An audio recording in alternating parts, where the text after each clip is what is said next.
a nossa cultura é um pouco de pensar que política diz respeito apenas a instituições ou um lugar distante do nosso cotidiano, né? É preciso tomar cuidado para não achar que tudo vem por uma reforma política, que provavelmente não vai acontecer na medida da expectativa, que precisa de um envolvimento da sociedade.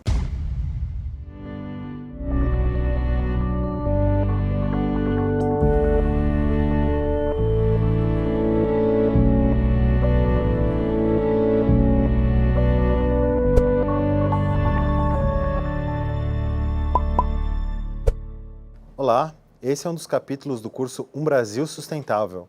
Ele é uma realização do canal Brasil, em parceria com a Unifesp, a RAPS e a FEComércio São Paulo. O tema de hoje é reforma política. Para a gente discutir esse assunto, eu recebo aqui a Raiane Assunção, socióloga, docente da Unifesp, pró-reitora de extensão e pesquisa, especializada em instituições políticas brasileiras. E aqui, Mônica Sodré, cientista política, professora de pós em ciência política e diretora executiva da RAPS. O tema hoje é discutir reforma política e muitas vezes, quando a gente fala de reforma política, a gente parte do princípio de que a gente precisa de uma. E aí eu queria começar perguntando para a Raiane se a gente precisa de uma reforma política no Brasil e se sim, por quê? E se não, por quê?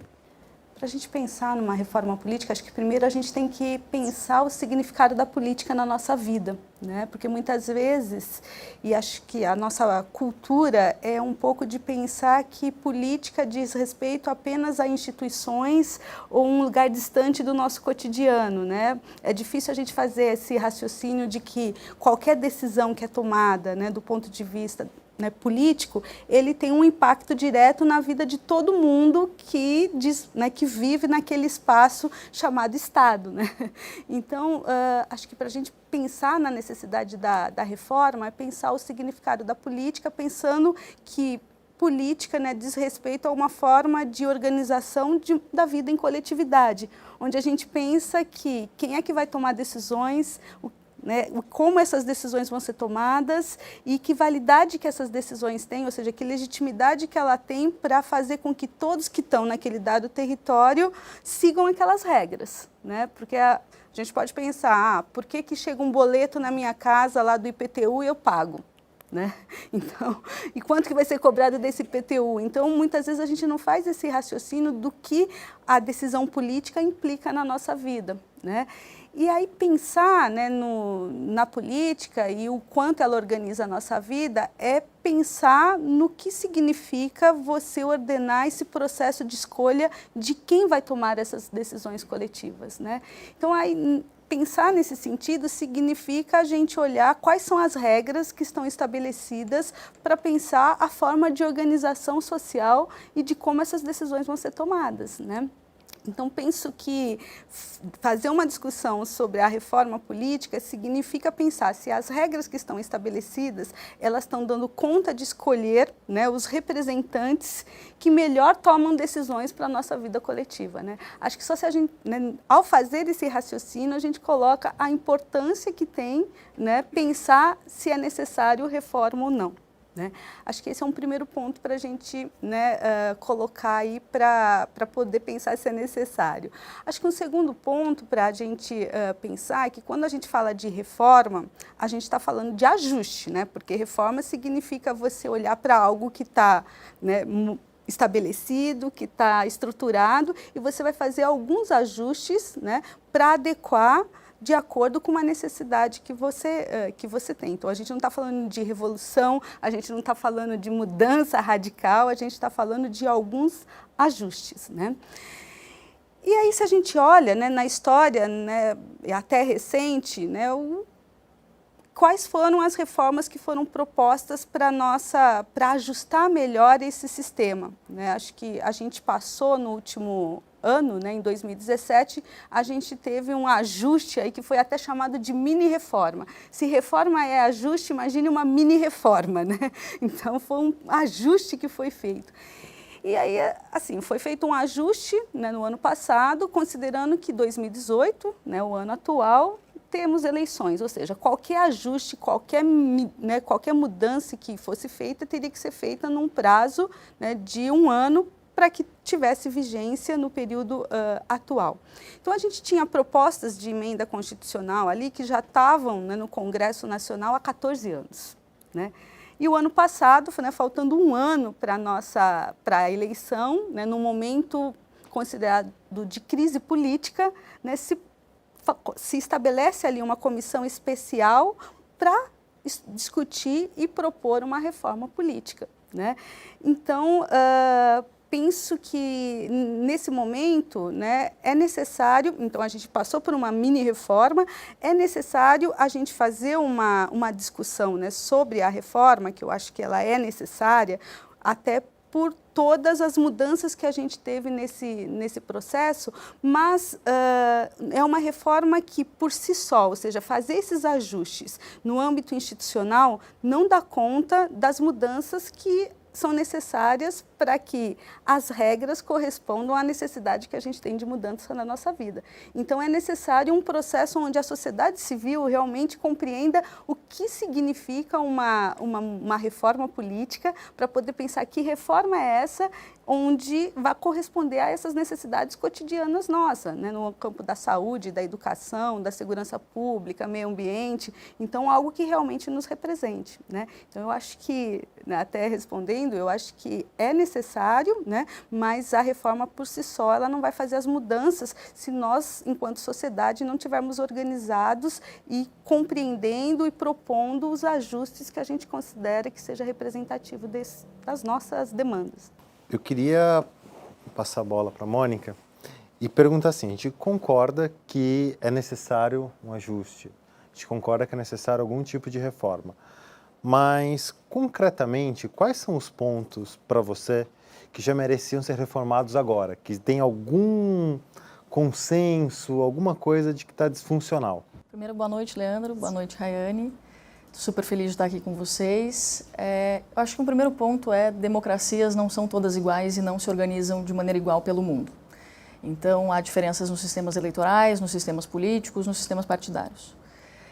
Eu estou de acordo que alguma reforma é possível, mas eu acho também que não há ninguém, não há povo no mundo, cidadão no mundo hoje plenamente satisfeito com a política. Isso não é uma característica somente do Brasil.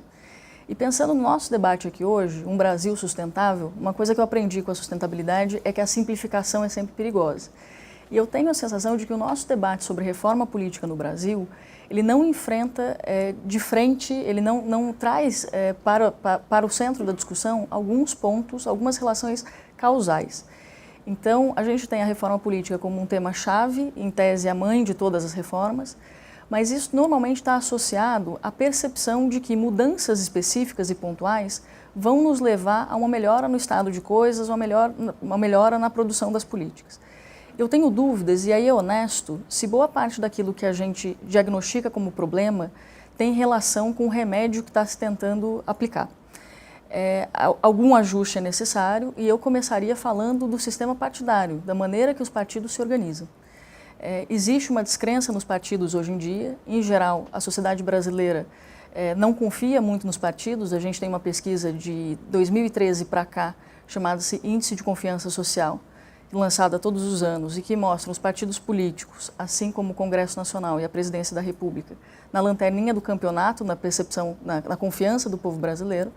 Mas a gente tem de olhar os partidos muito como instrumentos ou instâncias que não tem dado conta de organizar as demandas da sociedade hoje. A gente esquece de olhar para o papel fundamental que os partidos têm em organizar e dar coesão aos parlamentos. Então, respondendo concretamente a sua questão, algum tipo de ajuste é necessário. É preciso tomar cuidado para não achar que tudo vem por uma reforma política, que provavelmente não vai acontecer na medida da expectativa, que precisa de um envolvimento da sociedade. E, para começar o debate, com um ponto, eu falaria sobre a necessidade de olhar para dentro dos partidos, democratizar internamente essas instâncias que são fundamentais nas democracias. Pensando um pouco, enfim, acho que falar hoje que partidos são importantes, a gente precisa de partidos políticos, isso só quase impopular, né? Acho, medindo um pouco Sim. os humores Sim. das pessoas, muita gente gostaria de explodir os partidos, começar tudo do zero, né? Mas enfim, acho que a democracia também se fortalece à medida em que a gente vai ter tendo partidos melhores no final das contas. E qual que seria a sua visão para a gente ter partidos melhores? Assim, além da reorganização interna deles.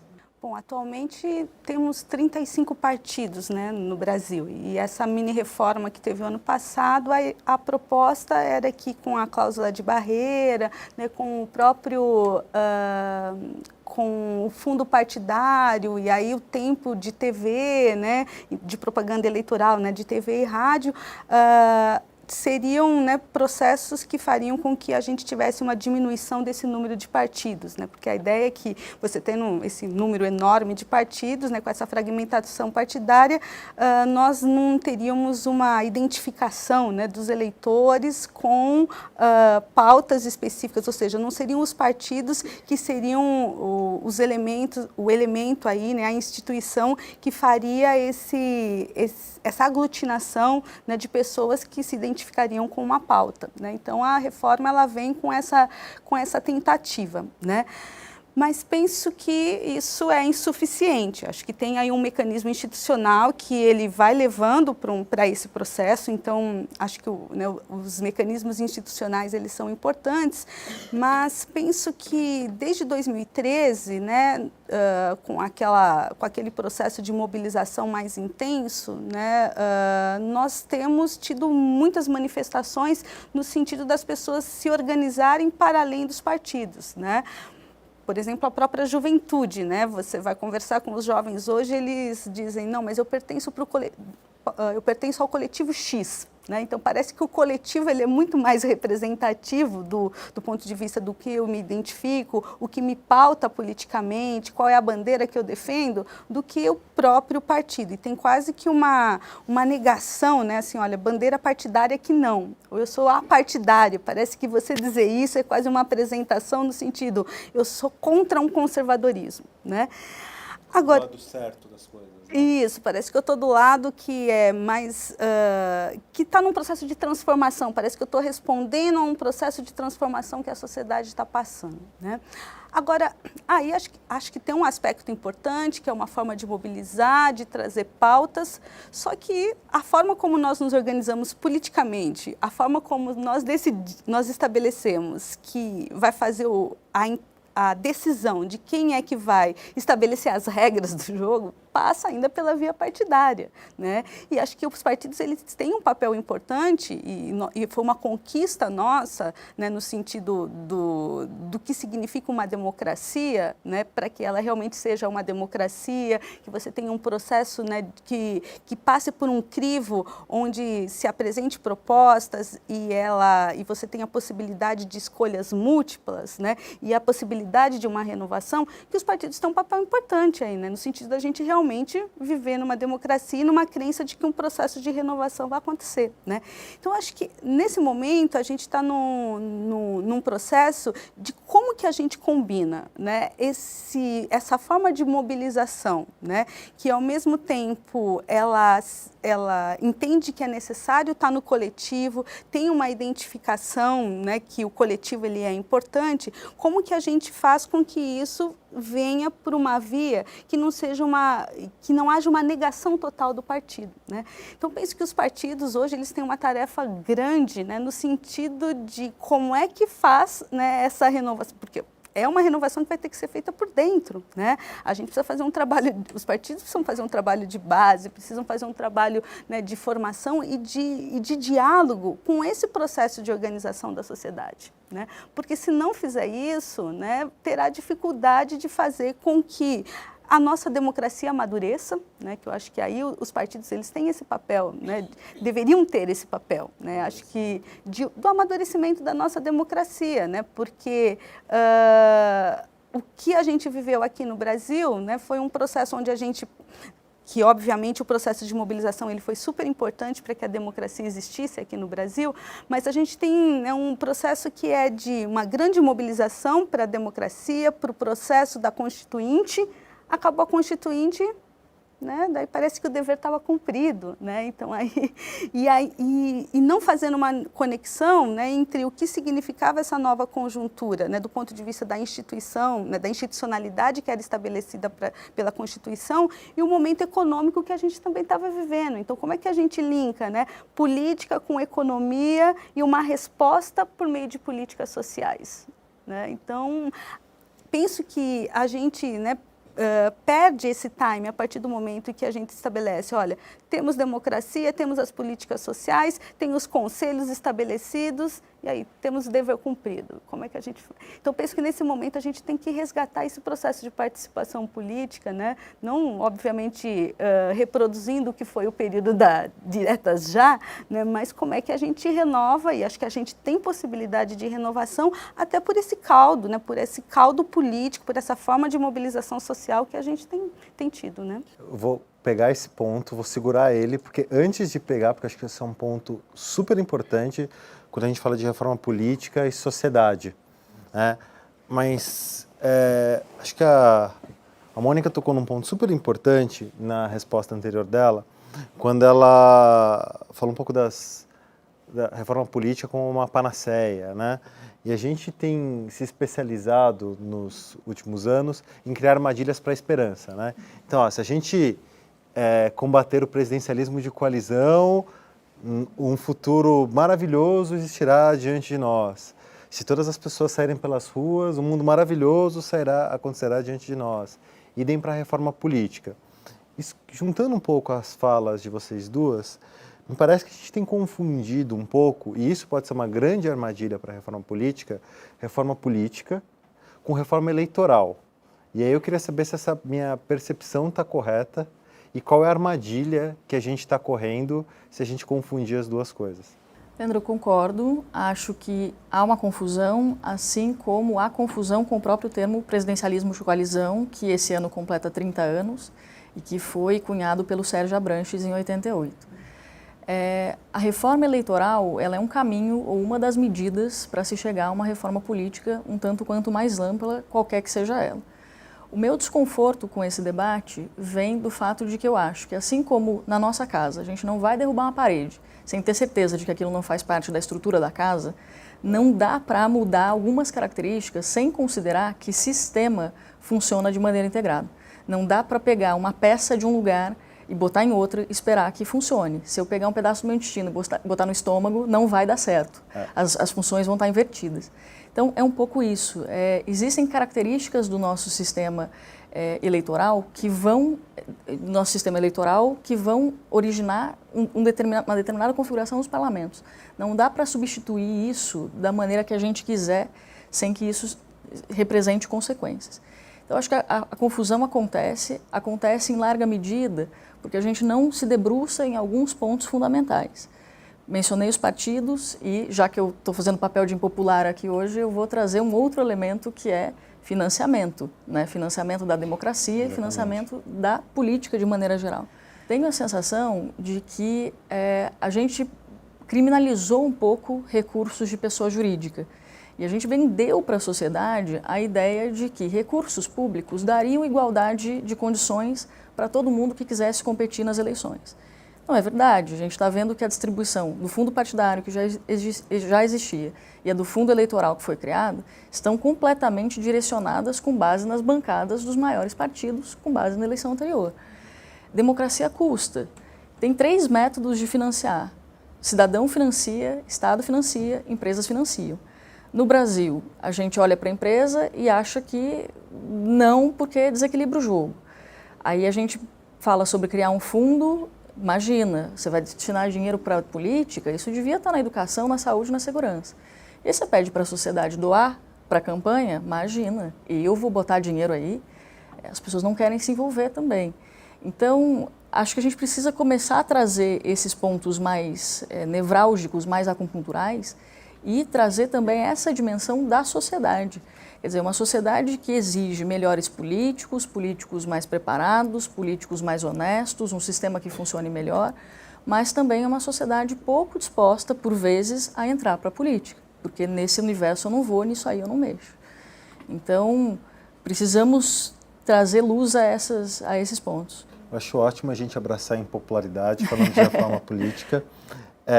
Queria só pegar 2 pontos que você comentou, que é um pouco isso, o risco da gente ir do 8 para o 80, com algumas questões, né? Acho que a gente criminalizou totalmente as doações privadas, e aqui não é uma defesa do modelo anterior, né? Mas no sentido de que se é de empresa, logo é caixa 2, logo é crime, logo logo é ruim, sendo que em outros países existe isso, mas com regulamentações que a gente não tinha aplicado no Brasil, né? Teto, enfim, tem várias questões. E o que eu já estou vendo acontecer é a criminalização, né, de uma forma muito expandida, do fundo público, né? Enfim, tem partidos fazendo uma campanha contra o fundo partidário, né? Enfim, assim, então não pode ter dinheiro público. O meu medo nessa história é que a gente fique fazendo reformas políticas ping-pong, né? A gente vai totalmente para um lado, depois a gente vai totalmente para o outro e não para pensar assim. Você acha que esse é um risco real? É um risco real, e eu aproveito para retomar a fala do Oded, que esteve aqui antes, né, esteve conosco no curso, sobre a necessidade de a gente debater o país que a gente quer, a visão que a gente quer de futuro, por meio de princípios e valores. Eu tenho a sensação de que isso não está claro quando a gente fala de reforma. A gente tem uma leve percepção do que se quer, tem a sensação de que o tempo passado talvez tenha sido melhor, ou de que um futuro mais esperançoso ou mais brilhante vai vir a partir de uma renovação dos valores e dos princípios morais pessoais, né, do indivíduo, mas a gente não tem debatido com clareza que reforma é essa que a gente quer e em que medida as ferramentas à nossa disposição dialogam com isso. E todas as vezes, ou melhor, quase todas as vezes que a gente debate, as propostas me parecem um tanto quanto radicais. Modificar um sistema que já está operando custa. É muito mais simples fazer mudanças incrementais do que a gente, por exemplo, mudar o presidencialismo que hoje existe, de coalizão ou não, porque, enfim, coalizão é uma característica do presidencialismo, assim como do parlamentarismo, por um sistema qualquer ou outro que seja diferente. Então, o risco do 8 do 80 existe e as mudanças têm custo. E para um presidencialismo personalista, né? Que é um outro risco gigante. E aí eu acho que você pegou um ponto que casa muito com o ponto anterior da Rayane, que é quando a gente está falando da relação entre partidos e sociedade. Então eu saio da reforma eleitoral, que é como os políticos se elegem, né? Como as pessoas conseguem entrar no sistema, para como a sociedade se organiza, né? Para ter representação e fazer as mudanças que gostaria de ver, né? E aí eu acho que a gente tem pontos que você levantou. Por exemplo, as pessoas têm muito receio de se envolver, né? Seja doando, seja se filiando. Algumas pesquisas recentes, saiu um estudo recente mostrando que boa parte dos filiados a partidos políticos são funcionários públicos, né? Porque tem um grupo de professores da Unicamp que puxa um pouco isso, dizendo, olha, realmente, quando você está na máquina pública, você acaba se filiando ao partido de turno. Então você tem partidos que representam um segmento da sociedade só. E aí, Rayane, eu queria puxar contigo, como é que a gente faz com que os partidos representem partes representativas da sociedade e não sejam só siglas que ficam aí no éter e contra o qual as pessoas se insurgem nesses momentos de crise que as democracias inevitavelmente passam? De uma certa forma, né, os partidos, eles, né, se a gente for estudar a história dos partidos, né, de um modo geral, esses que a gente poderia considerar mais históricos, né, embora tenha essa ideia, né, de que os partidos eles são criados de forma aleatória, né, os partidos que eles são partidos mais estruturados, que têm uma trajetória aqui no Brasil, eles são partidos que eles representam uma concepção, eles têm um determinado projeto, né, eles não são, né, estabelecidos ali, né, ou constituídos, sem nenhuma proposta do ponto de vista de uma concepção de mundo, de uma proposta política, como é que se pensa, né, a partir de que valores se pensa essa forma de organização social, né? Então, de forma geral, os partidos que eles são partidos, né, que nascem ali daquele processo, né, de transição da democracia, da ditadura para a democracia, são partidos que nascem a partir de alguns valores, de alguns princípios e de uma proposta de Brasil, né, para o Brasil. Então, né, acho que muitas vezes a gente tem essa ideia de que não representa nada, mas quando você lê ali, né, você tem elementos que apresentam uma concepção, né? Se você olha ali o próprio estatuto, né, se você vai olhar o estatuto do Partido dos Trabalhadores, tem vinculação com uma proposta política. Se você olha para o Partido da Social-Democracia, né, você vai ver que lá tem uma concepção, inclusive, de uma concepção liberal, porque é uma concepção de social-democracia numa concepção liberal. E não tem nenhum problema, está ali colocado, porque você tem uma concepção que tá colocada, inclusive, para poder apresentar uma carta para que as pessoas se identifiquem com aquela proposta, né?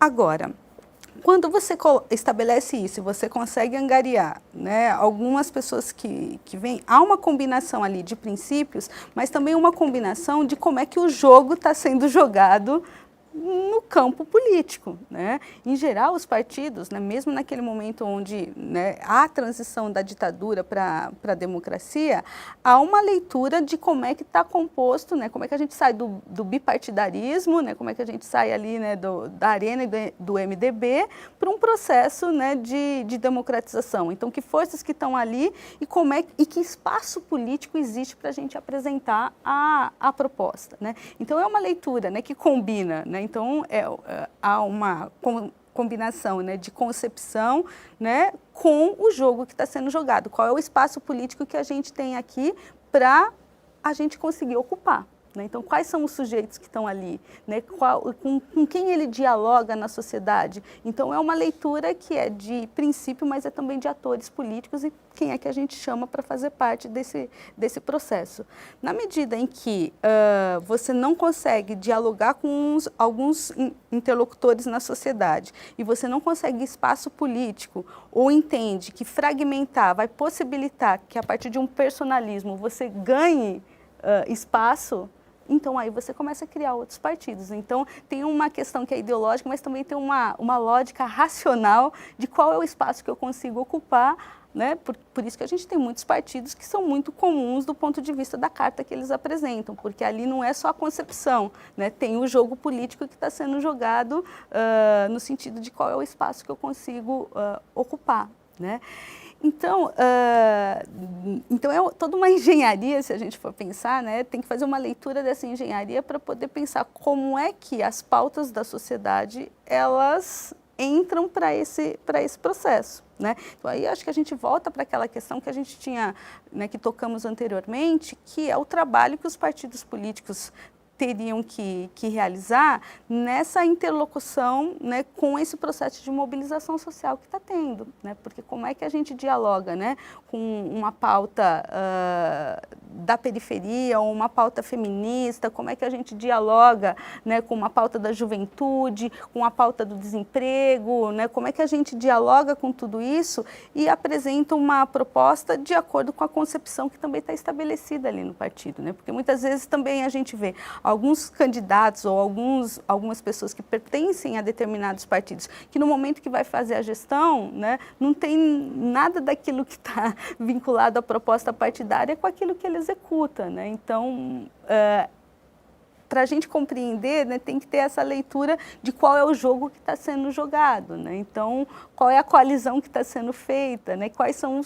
Qual é a composição que você tem, seja no legislativo, né, para poder implementar uma política, ou até no processo anterior de competição, quem é que está no páreo para poder estabelecer qual é o meu interlocutor, né? Tem um ponto muito interessante na sua fala, que é um pouco como os partidos vão conseguir representar essa diversidade de mundos, né, que estão se criando na sociedade brasileira. E enquanto você falava, eu fiquei tentando puxar um pouco pela memória, né, o quanto essa também é uma estava pensando um pouco em eleições passadas, tanto no Brasil quanto fora. E o quanto essa é uma discussão mundial, de certa forma, né? Estou falando das democracias, assim, ocidentais, estou tentando fazer um corte bem específico. A minha impressão é que esse sistema de partidos históricos tradicionais está com muitos problemas para se sustentar em vários lugares do mundo, né? Você, primeiro porque as pessoas parecem estar mudando mais rápido, e é difícil para essas estruturas partidárias acompanharem, e segundo, porque as mudanças de opinião também têm sido muito fortes, né? E aí alguns partidos que conseguem, algumas frentes ou coletivos conseguem fazer mudanças muito rápidas de uma forma um pouco assustadora. Se você pensar, acho que foi a primeira vez que a gente sentiu esse cheiro, né? Quando o Reino Unido decidiu sair da União Europeia. Foi um movimento que começou muito pequeno, né, nas franjas do partido de extrema-direita britânico, que quase hackeou o Partido Conservador e conseguiu levar aquela pauta para a sociedade. A gente viu a mesma coisa acontecendo na Itália. A Espanha também ficou um tempo sem governo, também porque o sistema de bipartidarismo deles foi quebrado por duas alternativas.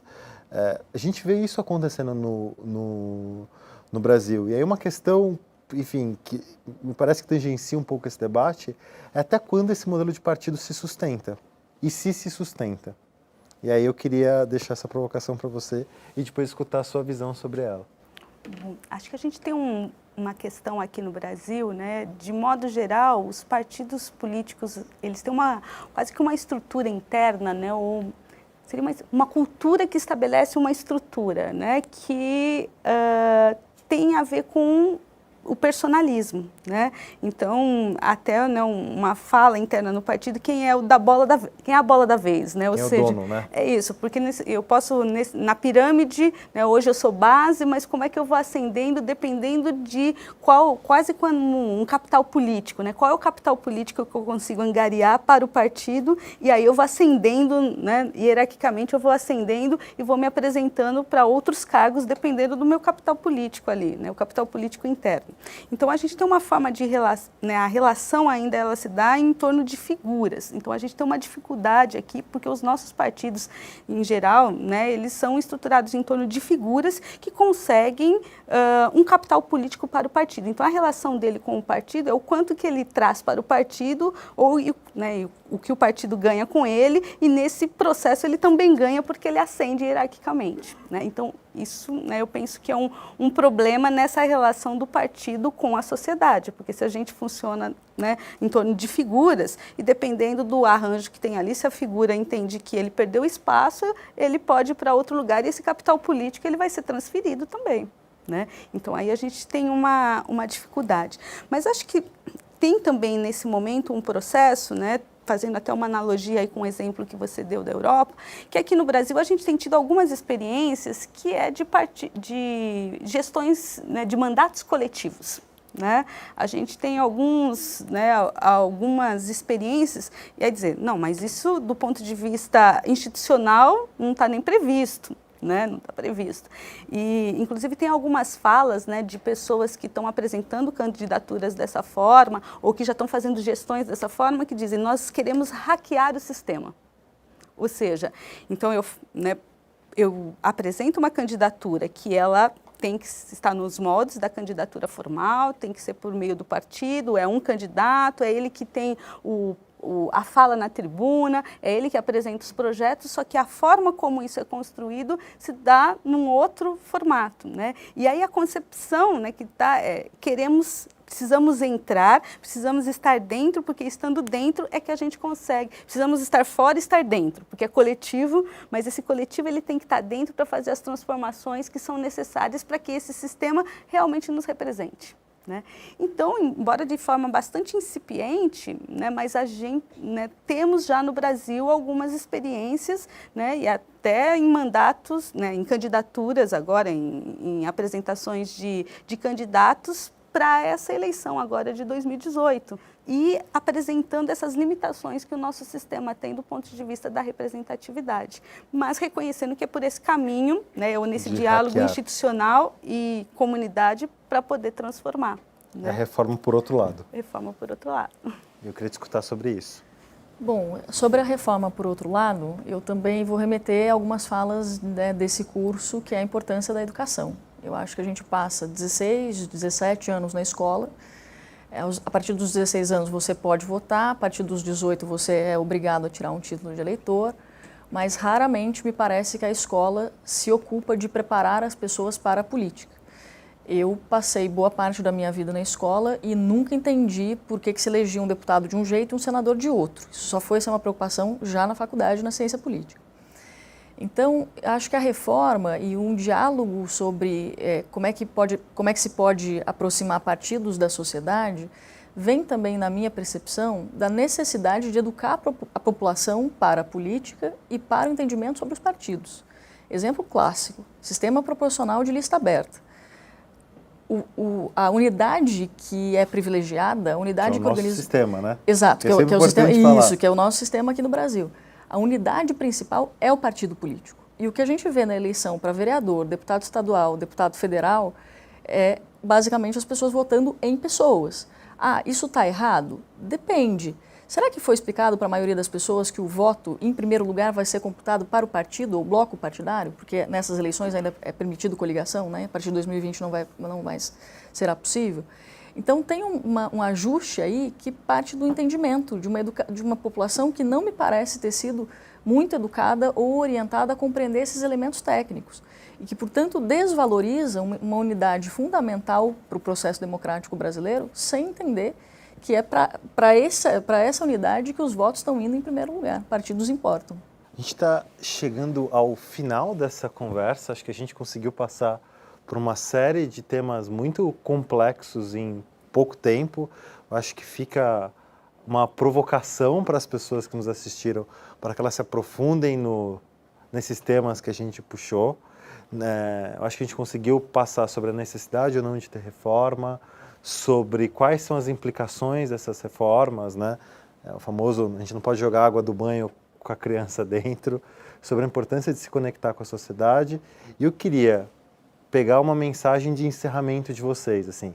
Eu comecei perguntando se era necessário ter reforma ou não. E aí eu queria encerrar pedindo para as considerações finais sobre o que a gente não deveria reformar pensando em reforma política. Assim, coisas que a gente subvaloriza na cultura política do Brasil, mas que elas são muito importantes para a nossa continuidade como um país democrático.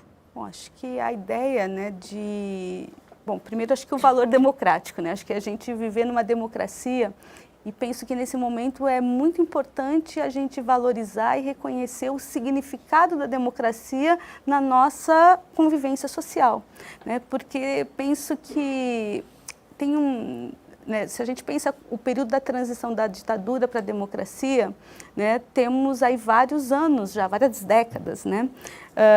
Temos uma geração que agora já está, né, inclusive na idade de votar, né, já está aí nos 18 anos, que não viveu esse processo e parece que a escola, o processo, né, educativo não deu conta de dizer o que significa, né, viver numa democracia. Então, penso que um elemento aí importantíssimo é a gente valorizar, reconhecer, compreender a importância da democracia, né, na convivência social, a importância da democracia, né? E aí, valorizando isso, reconhecer a importância que as instituições políticas têm, né? Porque viver em democracia significa estabelecer regras, né, embora de forma coletiva, mas estabelecer regras que são legitimadas por essa coletividade. Então, a coletividade tem que entender que essas regras são importantes. Elas são importantes para a própria convivência, né? E aí, participar desse processo de construção dessas regras, né? Quais são as regras que realmente vão, né, satisfazer as nossas necessidades, vão trazer, né, para o processo de decisão pessoas que nos representem do ponto de vista das demandas, da concepção, do projeto social com o qual nos identificamos, né? Então, penso que esses elementos eles são fundamentais, né, para a gente poder pensar numa reforma política, né, para a gente não cair na reforma eleitoral, né, porque toda essa discussão, né, embora ela não está desvinculada de uma reforma política, porque quando a gente fala, né, da cláusula de barreira, né, parece que é um cálculo, né, que você faz lá. Então, quais são os partidos que podem ter acesso ao fundo eleitoral ou não tem, ou não podem? Podem ter acesso ao horário, né, de publicidade ou não. Então, então isso não é que seja menor, mas ele tem que ser compreendido nessa totalidade, né? Então, obviamente que isso importa, né, estabelecer qual é a cláusula de barreira importa, porque senão a gente vai estar reafirmando quem já está no sistema e a possibilidade, né, de você ter, né, mudanças vai ser muito pequena, né, mas isso tem que ser pensado, né, nesse contexto, né, nessa dinâmica de uma forma mais totalitária, né. Bom, eu costumo dividir, toda vez que eu falo de democracia, em 3 elementos que são valorativos, procedimentais e materiais. Do ponto de vista valorativo, acho que a Rayane bem trouxe a ideia de que somos iguais em alguma medida, ou deveríamos ser, e isso é importante, sobretudo num país autoritário que tem alguns espasmos de democracia de tempos em tempos. Os elementos valorativos é a importância de eleição limpa, livre, regular, auditável, que a gente conquistou sem interrupção da maneira clássica nos últimos 30 anos. E é o nosso maior período democrático, né? Exato. A gente esquece até de falar isso. Exato. Mas acho que a gente olha pouco para a dimensão material da democracia. O fato de que é muito difícil a gente ter uma democracia plena quando parte do país está no século XIX, quando boa parte do país não tem acesso, como falamos aqui em outros momentos do curso, 46% das pessoas no Brasil não têm acesso ao saneamento básico. Então, que a gente valorize os valores, que a gente valorize os elementos procedimentais, mas que a gente não esqueça nunca de que temos um país para tirar do século XIX e de que esse entrave é um elemento fundamental para a gente conseguir colocar, para a gente ter uma democracia plena como se espera. Então, com essas considerações, eu agradeço você que viu esse capítulo do curso até agora, agradeço quem esteve aqui assistindo o curso ao vivo, agradeço o tempo de vocês. Espero que a gente consiga, aí, ao longo dos próximos meses, anos, não só fazer o maior período democrático da história brasileira, mas um período que a gente não fique sempre esperando que ele vai acabar, né? Que ele seja, de fato, uma democracia que melhore, não que esteja em risco. Tá? Muito obrigado. Vamos nessa. Até o próximo capítulo.